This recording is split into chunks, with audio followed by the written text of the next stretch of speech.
안녕하세요, 올바르입니다. 오늘의 테슬라 소식입니다. 오늘은 세 가지 소식을 전해드리고 나서 끝부분에 첨부 자료로 제 생각에 대해서 조금 전해드리는 시간이 있을 것 같습니다. 첫 번째는 아주 어쩌면 기가팩토리가 서울에 지어질지도 모르겠습니다. 머스크가 아시아에 제2의 공장을 지을 예정인데 중국은 아니다 이렇게 언급을 했기 때문인데요. 일각에서는 그렇다면 이미 자동차 밸류 체인이 상당히 고도화된 한국이나 일본 정도가 유력하지 않겠냐는 얘기가 돌고 있기 때문입니다. 두 번째는 경찰차로서 모델3 차량이 생각보다 관심을 끌고 있습니다. 유지비가 적어서 세금도 줄어들고 환경 측면에서도 그렇고 추격전에 있어서도 제로백도 좋기 때문에 기존 포드 같은 머슬카들의 페트롤카보다 훨씬 낫다는 이유에서입니다. 세 번째는 테슬라의 숏 출시 얘기입니다. 머스크의 재치이기도 한데 펀스터프를 참 잘 만드는 것 같습니다.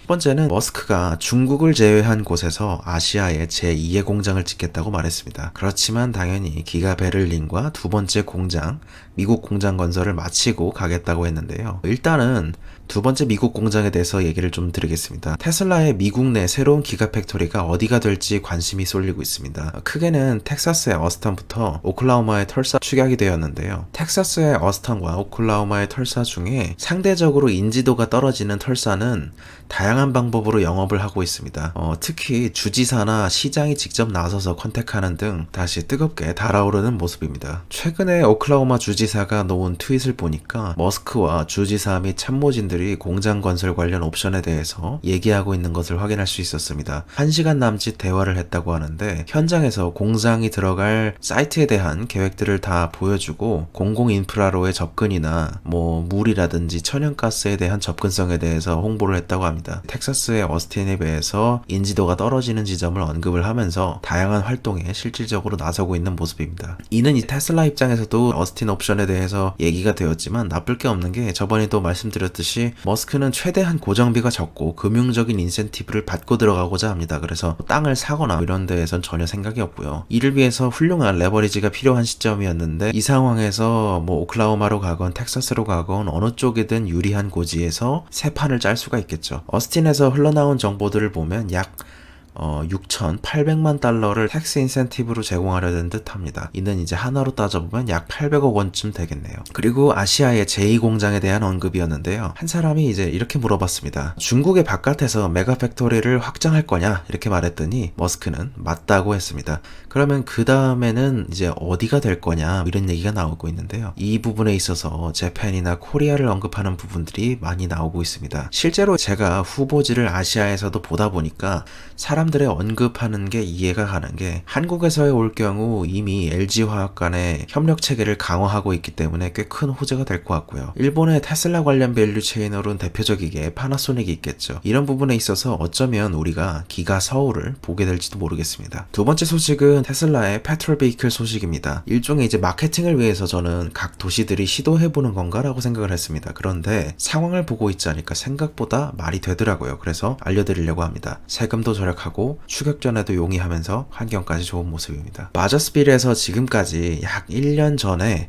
페트롤카를 모델 3로 도입한 바 있습니다. 그런데 지난 6월 29일에 경찰서장이었던 버트럼이 트윗을 하면서 모델 3가 경찰차로서 어떤가에 대해서 말했는데요. 일종의 이제 후기라고 볼 수 있겠죠. 근데 말한 걸 보니까 경찰서장 입장에서 써봤을 때 1년 동안 써보니 아주 괜찮다 이런 평을 했습니다. 1년간 굴릴 동안에 뒷바퀴만 갈았을 뿐이라는 겁니다. 또한 태국의 내셔널 폴리스도 모델 3의 퍼포먼스카를 가져와서 쓰고 있습니다. 아래에 이제 모델 3가 경찰차로 쓰일 경우에 장점에 대해서 리스트를 남겨놓은 기자가 있었는데요. 모델 3를 사용하니까 유지보수비나 연료비가 적게 드는데 차량 한 대당 1년에 약 수천 달러에 달한 비용을 절감할 수가 있고 이 덕분에 각 지역의 납세자들로부터 부담을 덜 지워줘도 된다는 내용이고 테슬라 차량은 내연기관에 비해서 즉각적인 고출력을 전송할 수 있기 때문에 추격전에서도 결정적일 수 있다는 겁니다. 그래서 환경적으로도 그렇고 기존의 보안관을 위해서 사용됐던 차량이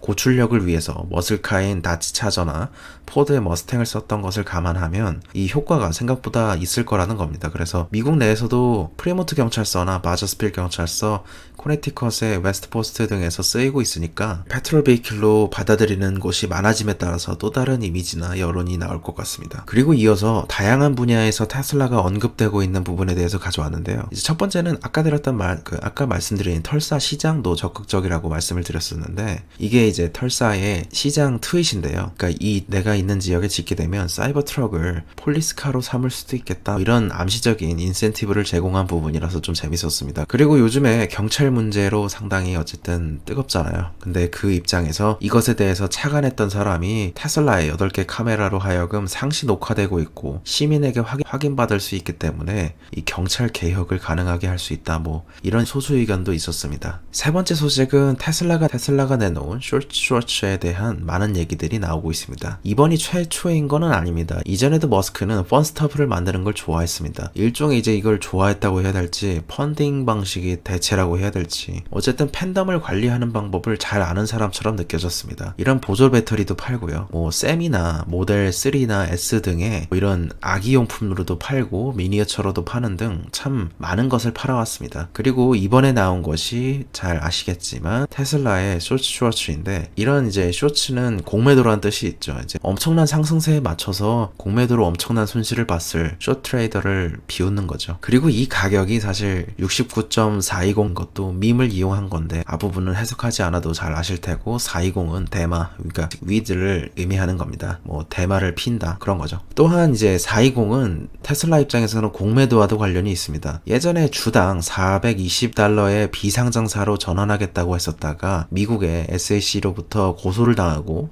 벌금을 왕창 물었었죠. 근데 이때 당시에 그런 소소한 복수로서 이들에게도 이제 이런 반바지를 선물로 보내겠다고 했습니다. 펀스타프는 예전에 보어링 컴퍼니에서도 화염 방사기를 내놓은 적도 있고요. 첫 땅굴 팠던 걸로 벽돌을 만들어서 팔기도 했고, 참 다양한 이벤트를 하고 있습니다. 이번에 이제 테슬라를 만들겠다는 건데 참 이런 걸 잘 만듭니다. 어쨌든 마케팅의 정석이라고 봐도 되겠죠. 그리고 마지막으로 이 부분은 상당히 개인적이라는 거를 좀 미리 알려드리고 시작을 하겠습니다. 많은 분들이 전기차 판매 기업에 대해서 물어보시면서 제2의 테슬라가 될 가능성이 있느냐, 뭐 테슬라만큼 올라갈 수 있는지, 뭐 아니면은 어느 정도 올라갈 수 있는지에 대해서 기대를 하시는 분들이 점점 늘어가시는 것 같습니다. 각자 개별 분야들이 다 다르기 때문에 제가 공부한 분야와 다르면 저도 100% 알진 못하지만 제가 테슬라에 대해서 생각하는 걸 그대로 한번 말씀드려 보겠습니다. 단순하게 전기차를 판매한다고 해서 이들이 제2의 테슬라가 될 수 있느냐, 그건 아니라고 생각합니다. 뭐 이들이 이제 100% 오르느냐 뭐 1000% 오르느냐, 그거를 제가 맞춘다는 의미가 아니라 테슬라가 될 수 있느냐는 아니라는 겁니다. 차를 만드는 것으로만 생각을 한다면 지금 제2의 테슬라를 표방하는 이들은 이미 잘 나가고 있는 빅 오토메이커들 또한 유력한 경쟁사로 볼 수 있습니다. 애초에 전기차 판매 기업과 자율주행차의 개발 기업은 속한 분야와 메커니즘이 다릅니다. 자율주행 시스템 쪽으로는 인텔의 모비라이나 엔비디아, 룩스나 웨이모 등이 있겠죠. 리비안이나 중국의 니오 같은 이런 회사가 레벨 3의 자율주행을 할 줄 안다고 해서 이들이 자율주행을 개발하는 기업은 아니라는 겁니다. 이들은 대부분 인텔이나 뭐 엔비디아로 이런 부분들로부터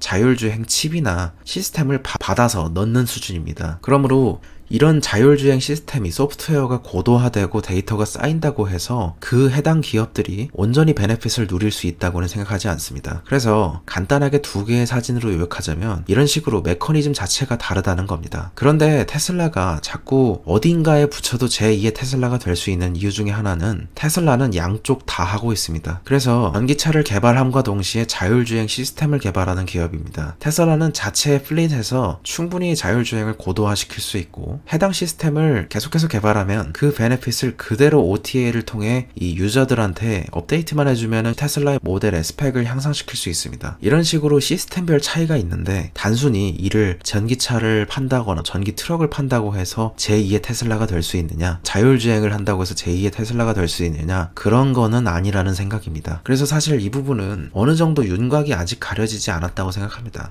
그러니까 이 시장에서는 아직까지 테슬라가 애플이라면 안드로이드는 아직 나오지 않았다고 보고 있습니다. 일단 저는 이제 생각이 이렇습니다. 뭐 제가 작은 사람이기 때문에 저도 이제 공부를 하는 입장으로서 너그러이 봐주셨으면 좋겠습니다. 이런 많은 기사들이 있지만 저는 이 기사에 약간은 동의하지 않는다는 생각을 전해드립니다. 요즘에 하루에 150명, 200명씩 구독자가 매일 늘고 있는데요. 모두 감사드리면서 내일은 새로운 투자의 생각으로 돌아오겠습니다. 그럼 감사합니다. 올바른이었습니다.